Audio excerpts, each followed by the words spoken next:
inhabit our nightmares. Best villains don't know they're villains. Best villain thinks he's a hero. They enliven our myths. If you're a Jungian psychologist, you say that we have a shadow side, a part of ourselves that we are not willing to acknowledge, that we project our negative traits onto. They are the archetypes that embody the dark side of the human condition. You only identify with a hero as long as the hero is struggling against something you have also struggled with. Every time we see a great battle between a hero and a villain, we have to look at it almost like we're afraid. We're just hoping that we're more like the hero than the villain. And I think that's what makes like a great story, when both sides represent almost an aspect of ourselves. They are the villains of the Legion of Doom.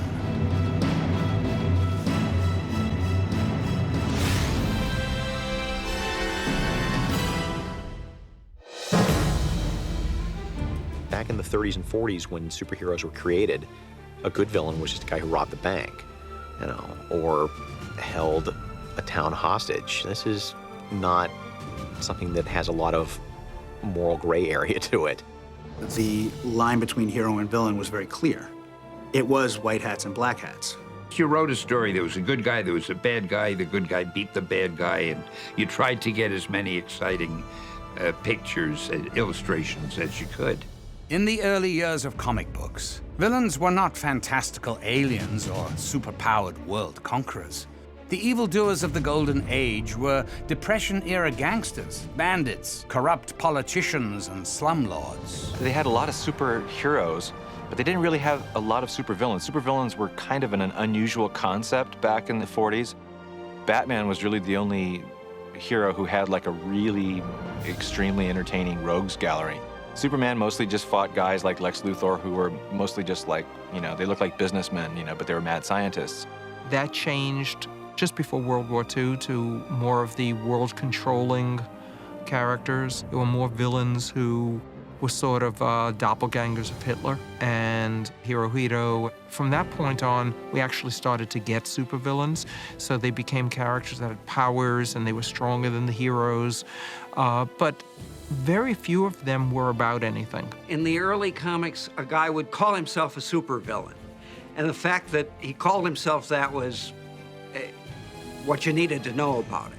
The problem that the superheroes have faced over the past 60 years or so is that basically their methodology can't change much with the times. They're still champions of truth and justice. They can't go to extremes, but the villains have to get smarter and craftier and more aggressive as the years go on, and suddenly robbing a bank is not enough. We have loaded down all of our fears of what can go wrong in the human heart onto the villain. Over time, it became a cat and mouse type of story. By the time Julie Schwartz was doing The Flash and Green Lantern, the villains were challenging the heroes more for enjoyment. They would specifically go out of their way to make themselves known for that. In Green Lantern, they became more cosmic because he was the first of the space heroes. In one sense, you could look at all of the old superheroes that we have been reading about and animating since the 1920s and 30s as characters who all have a nemesis.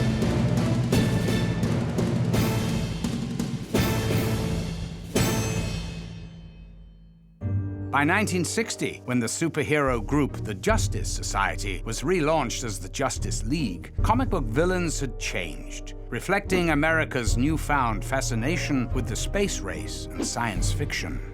In the very first Justice League story, they fought it sounds kind of silly, but it was this alien super starfish named Starro, who actually could control people's minds and was trying to conquer the planet.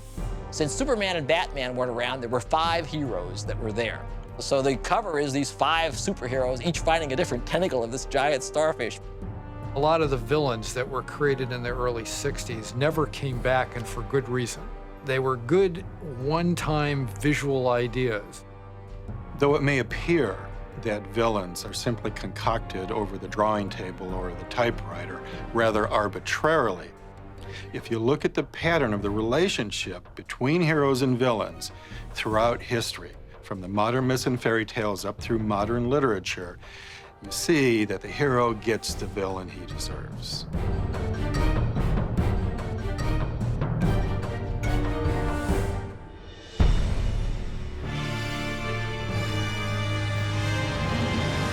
In the 1970s, the animated show The Super Friends introduced a group of supervillains powerful enough to challenge the Justice League of America. This conglomeration of villainy became known as the Legion of Doom.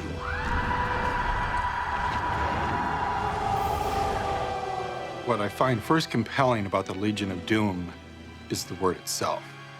Doom goes way back to the old Anglo-Saxons, and it originally meant law and judgment. So the Legion of Doom already gives you this sense of revenge. These are 13 characters who are out to wreak revenge, out of resentment, out of bitterness, out of jealousy. Usually that the heroes are getting all the attention, and they're not. The strongest villain in this calamitous collection is Bizarro, spawned as a result of Superman's exposure to a duplicating ray. In Bizarro's case, we have this attempt to replicate Superman. If we can't defeat him, we'll clone him. Mythologically, what you've got then is the twin. Bizarro goes berserk because he can look like Superman, but he doesn't have the compassion. What's so great about Bizarro is that he's Superman's opposite and has to be Superman's opposite. So he doesn't have any freedom. I don't think of him as a villain. I know he's come back into comics more as a villain. I saw him as a misunderstood Frankenstein creature. One of the things they did at DC for a while in the late 60s or mid-60s was Tales of the Bizarro World, which was essentially a comedy strip. Everything in the Bizarro world was just square. Visually, the Bizarros are pretty cool because we get to see a Bizarro Superman and a Bizarro every character in the DCU. And they have these chiseled white skin. Everything's a little off. The S is off, the hair's messed up. When there's one of them, when there's a Bizarro, when you're dealing with a creature who thinks so diametrically opposite to you that you cannot predict what he will do next, and when he's as strong as Superman, you've got something that's threatening and dangerous. The second member of the Legion of Doom is the underwater pirate Black Manta. Armed with blaster rays inside his subaquatic helmet, he is a ruthless strategist and Aquaman's arch enemy. For me, the mythic counterpoint to the Black Manta character is Poseidon. The Black Manta is perennially trying to find a treasure in the bottom of the sea. In the classic storyline, he's the one who killed Aquaman's son. That makes him a character of power because of what he did. A villain worthy of bringing back a lot. For a villain who frankly doesn't have a terrific costume. It's basically a black jumpsuit with a mushroom on his head for a mask. But Black Manta has his place in comics history because he took off his helmet for the first time and we realized he was a man of color underneath the helmet. Black Manta was not simply the color of his costume, but a statement of his race. One of the most compelling characters in the Legion of Doom pantheon is the world-conquering android, Brainiac. Brainiac is an intriguing character because the truth of the terror behind his image is right in the word. It's a combination of brain and maniac. And it's reflected a long, long suspicion of living too much in our head. He was a robot. There wasn't any fake, gee, I look like a human being, but I've got green skin. He was something that was a machine, which is what Brainiac is at the heart of it. In many ways, he's a mirror for Superman. But where Superman comes to Earth and then lives here amongst us and, you know, even though he's not, calls us his equals and puts our concerns above his own, Brainiac just comes here and we're just fodder to him. Everything to him is just a matter of logic, and without one bit of emotion thrown into it, which makes him very cold because he doesn't care.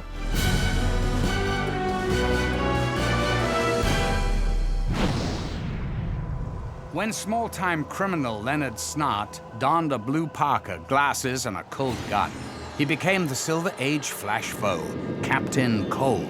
He is another one of our classic villain geniuses. He's brilliant, he's imaginative, but he only thinks for himself. Since the Flash is the first of the heroes revived, Every time someone new got added to his rogues gallery, it was cool because finally people were creating villains worthy of a hero. You know, I'm going to my most primal childhood memories of these characters.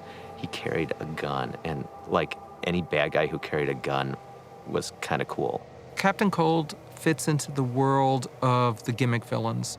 Flash was great with those, and as a kid I loved them because they were so fun. Captain Cold's got one of the great costumes. Not a unique power. There are a half dozen other guys out there who have the same ice power. Killer Frost and the Icicle and Mr. Freeze, and God knows some of the others, but I always loved the outfit, and I love the fact that he was there before many of the others. A wealthy socialite with a screw loose, the Cheetah has battled Wonder Woman for over 60 years.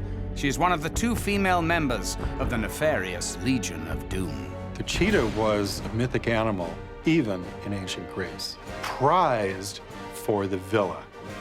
It was a prized animal for the wealthy, the aristocrats. So the association of the cheetah with riches and wealth and unseemly power goes back a few millennia. Cheetah was a woman who was genetically engineered to be crossed with a cat. There have been points in which she both had like some sort of jungle powers and times in which she didn't. There were times when she was almost possessed by the spirit of a cheetah and could even transform into a beast. The cheetah keeps getting reinvented. During Justice, Alex did a version of the cheetah where it was a woman wearing essentially a cheetah skin costume. Not a cheetah-like print, but you could see the seams where she had taken the poor creature and sewed it together to make a costume for herself. That was creepy. That's the version I think I like the most. Empowered with vast psychic abilities, Gorilla Grodd is a power-hungry exile from the secret society of Gorilla City. Here's Gorilla Grodd, who comes from essentially utopia, and he's not happy. He knows what it's like to have been in paradise. And what's interesting is he speaks to the human problem of not being satisfied. Because he was in paradise and it wasn't enough for him. Oh, I love Gorilla Grodd. He feels like he deserves to be ruling the world and that these hairless apes just have no place in it. And so he's going to use his powers to take over the world. Imagine your worst fears brought to life before your eyes. Such is the power of the Scarecrow, who uses fear gas to cause terrifying hallucinations and seek revenge on a mocking world. What I love about the Scarecrow is he's this guy who is picked on, who is made to fear other people, and he came up with a way to make other people afraid. A character who can affect you on an emotional scale, you can't fight that intellectually. So to me, that's a great villain for Batman because Batman is all intellect. Now you've got a villain whose whole shtick is fear. Here's Batman, who modus operandi is to make people afraid of him, facing a villain who's got the chemical power to make you afraid of anything he wants. And I think that's an interesting counterbalance for 2 characters. Within the Hall of Doom stands a villain who was once a hero. The story of Sinestro is a cautionary tale about the corrupting influence of absolute power. Sinestro is always fun because he's kind of a negative version of Green Lantern. Just as Green Lantern uses a mighty power ring that wields green energy, Sinestro uses his yellow power ring that is the only color which Green Lantern's power cannot affect. Sinestro, interesting villain, very similar to Gorilla Grodd in that he's part of an entire police force and goes bad. He was probably the greatest Green Lantern of them all until Hal Jordan became the greatest Green Lantern of them all. You got a guy like Sinestro who was a good guy. He became like the king of a planet, and then the power went to his head and he went mad. He became what Dr. Doom is, what the Red Skull is. He became a person who said, the world would be better if I ran it. For a hero, death and rebirth can be a transformative experience. But for the supervillain Solomon Grundy, death and rebirth have failed to quench his mindless pursuit of violence. I remember as a kid getting a comic book, and Solomon Grundy was this big, massive, white dude with ripped clothing, with white hair, that would literally punch Superman, and Superman would go flying for 10 miles. Solomon Grundy had been a gangster who had been killed and thrown into a swamp outside of New Orleans, and rose again as this hulking, indestructible creature. I think Solomon Grundy's a great name. I love the whole aspect of him being named for the nursery rhyme. He's a villain that continues to die over and over again. And so he's trapped in the state. You know, maybe that speaks to another truth for villains. Maybe the tragedy of a villain is that he or she cannot change. Though the Joker is not technically a member of the Legion of Doom, there is little doubt that this murderous madman is one of the most resilient and terrifying villains in the DC gallery. The Joker is maybe the best trickster villain in all of literature. In all mythologies, from ancient Greece with Hermes, to Ireland, to Native American mythology with the coyote character, there is a trickster figure. The trickster is the one who mocks seriousness, who mocks heroism. For centuries in old Europe, kings and queens actually had resident fools to come in to make sure that hubris wasn't overwhelming them. In the comic book world, you've got the Joker. Joker was the best because he was just nuts. So he was about chaos, and Batman's universe was about order. You don't have any idea what he's going to do. He might kill you because he doesn't like the color of your shoes, or he might give you $1,000, also because he doesn't like the color of your shoes. I love the Joker because I'm convinced that he knows Batman is Bruce Wayne. And it just wouldn't be funny if he admitted it or told anybody. He's a forerunner of Hannibal Lecter, another great trickster villain. He's just bonkers, and therefore fascinating. The Legion of Doom's leader is none other than the brilliant supervillain Lex Luthor. For over 65 years, this evil genius has tormented Superman and the heroes of the DC universe. Lex Luthor is so swollen with his own self-knowledge of himself being brilliant, gifted, wealthy, that he decides to use all of these powers, all of this talent, for one singular purpose, and that is to rid the world of Superman. He's a self-made man. He's a success story. Everything is going fine. He's the greatest citizen in Metropolis. And then Superman comes to town and nobody looks at him. They all look up to the skies. And there's that sudden personal thing where, my God, you stole my thunder. He hates that Superman's out there because he's done everything a regular human can do to be super. It shows you what happens if you can't assimilate your own dark side. In many ways, Lex Luthor is a Salieri. He's the man who doesn't have the talent of the others, but who is in a position of tremendous power, but who resents the fact that anyone else has talent, and it drives him nuts. And that's what makes him a villain. I love Superman. I completely trust Superman, but I have to acknowledge that it would be foolish of us not to be a little wary of a man who can see through walls and hear any conversation in a socio-political climate where there's cameras on every street corner and where there's wiretapping going on all over the place. It's kind of hypocritical of me to morally sanction one and be skeptical of the other. This is the wolf in sheep's clothing motif for the villain, that you act like you're going to bring peace and prosperity, riches and health, all the rewards if you just trust me. Lex Luthor, who was kind of the narrator at the beginning of Justice, his whole thing was that humanity cannot solve its own problems because there are superheroes present who can save them from them. Luthor's ultimate upper hand came in 2000 when he decided, you know what, this world would be better if I were president of the United States, and declared his candidacy. His public persona was such that he won, and Superman didn't do anything to stop it because it never occurred to Superman that the American people didn't know what he knew. It didn't occur to him that they would ever vote for Luthor. So we got 4 years of the world's greatest supervillain in the White House. You know, draw your own allegories here. For a brief time in Superman's career, Luthor donned a supervillain suit, and that's the one that we had gotten rid of. I felt that Luthor's strength was his brain. Superman is smart, but he's never had to be a genius.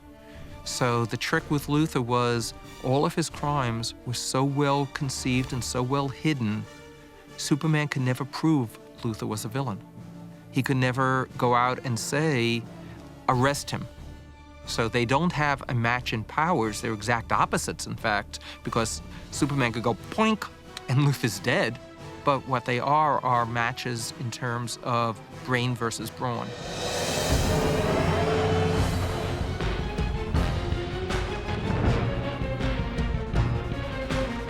If one supervillain was bad news, the specter of a collection of fiendish foes working together was, on its face, a frightening proposition. But with evil tendencies come complications. The biggest difference between the Legion of Doom in the comic books and I think the Legion of Doom on the old Super Friends series is the level of doomishness they've got. And certainly in Justice, they're nasty, some guns. I mean, they're planning to take over the world, they're planning to devastate everybody. They are Doom. If they succeed, much of the world is doomed. If the Super Friends version, you know, maybe there would be a traffic jam. In our Justice League, we got a group of villains together in one story where they were, Luthor organized them and got them together, and they were going to challenge the Justice League. And they captured Batman at first, and it looked like they were going to do really well for themselves. But ultimately, all of their internal character flaws got the better of them. One of the big things that I thought about in Justice was how could you have a community of villains?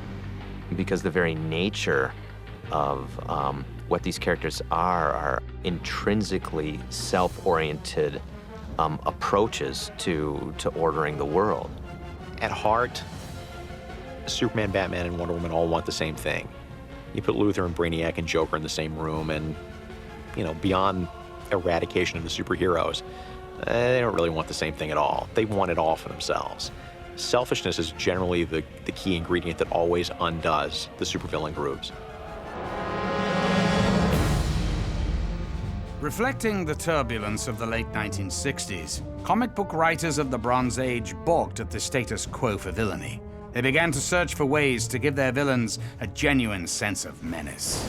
The writers got tired of telling those same toothless stories over and over again, and there's a famous Batman story called The Joker's Five-Way Revenge. After years of the Joker being essentially a clown who robbed banks and did pranks, this was the murdering Joker of the 40s again. This was a lethal, awful, hideous, disfigured clown of crime who went around on a murderous spree, and Batman had to leap into the fray.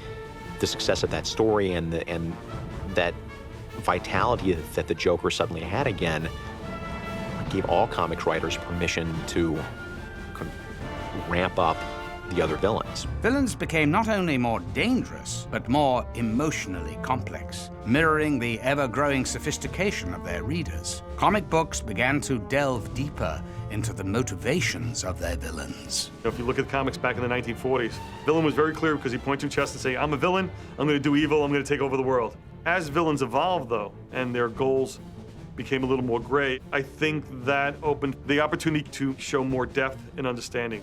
Two-Face was cured a couple of times. His face was healed surgically, but his soul was never healed. You thought it was just a scarred face, but actually it was a much deeper problem within him. The scarred face was very easy to understand in the 40s and 50s. We had to go much deeper once we get into the 70s, 80s, into the 90s in today's comics. It has to be richer because the readers are older. And they're going to demand something that now appeals to a 20-year-old, not to an 8-year-old.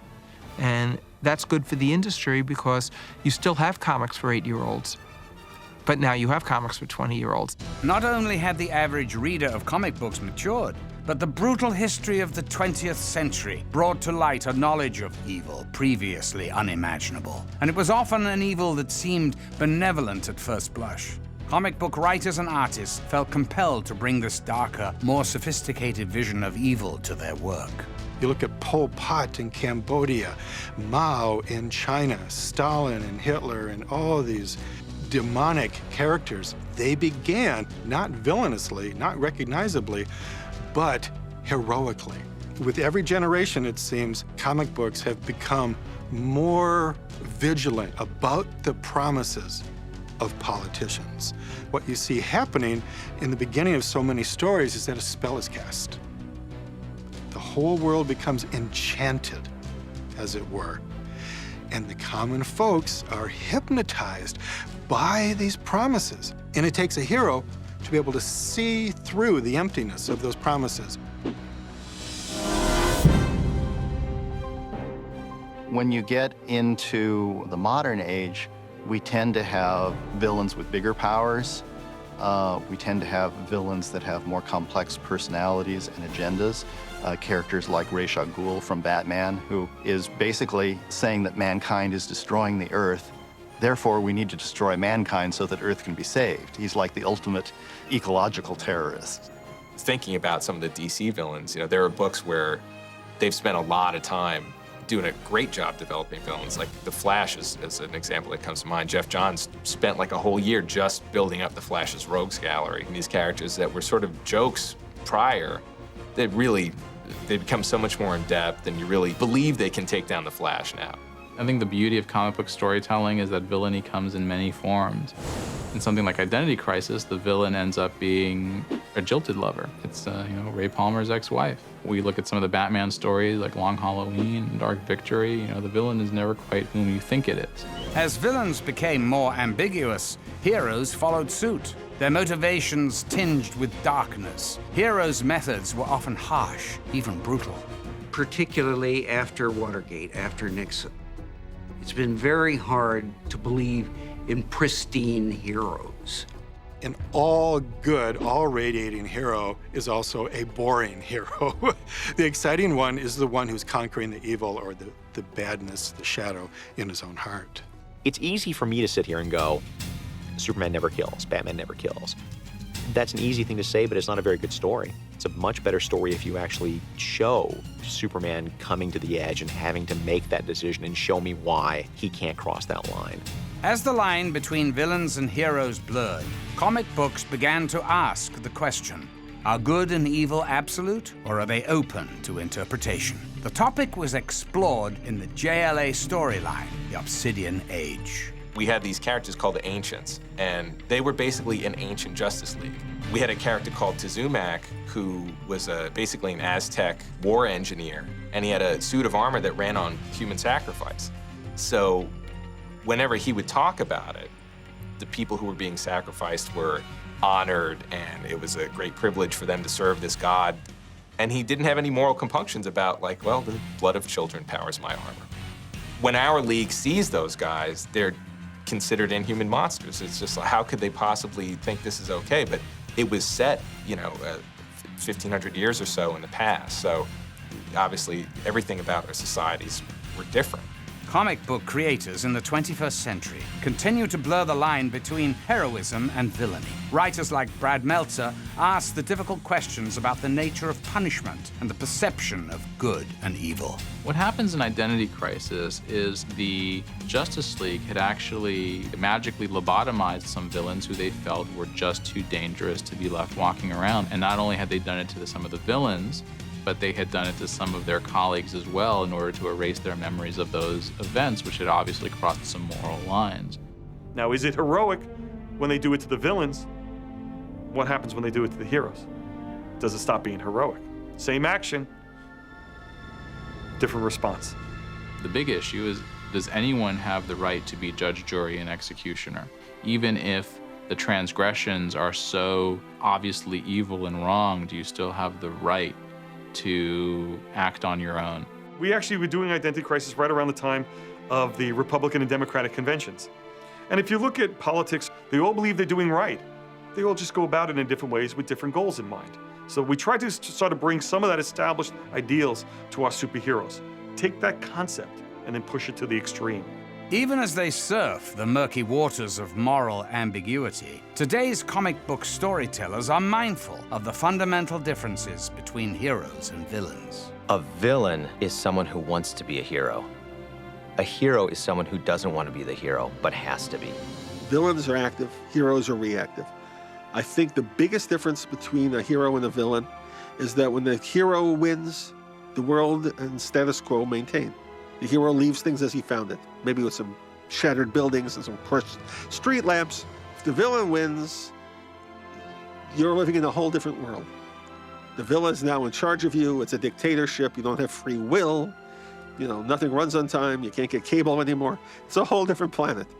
You know, our heroes will use force, but they don't want to put the public in danger.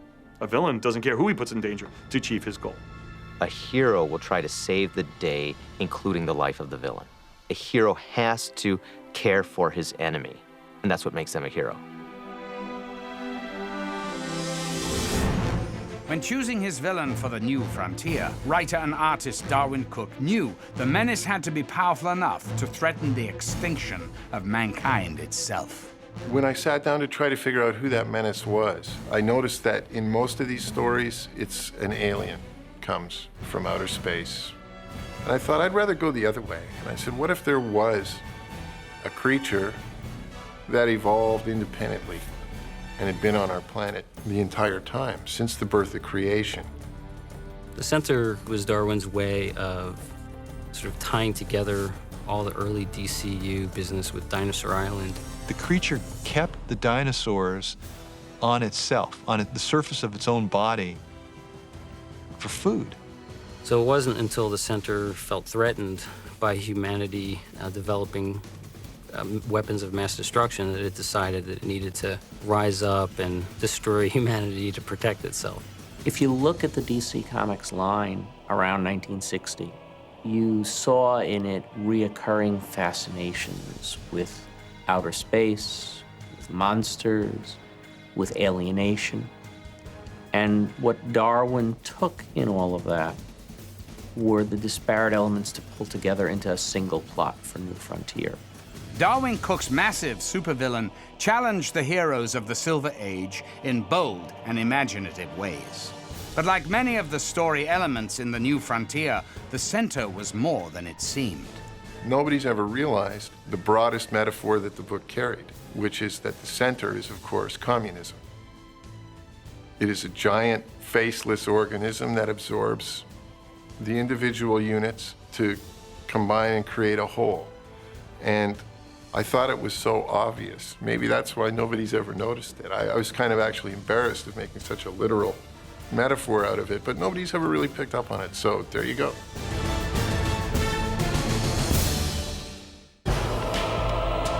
From the Ice Age to the Space Age, villains have personified our fears and anxieties.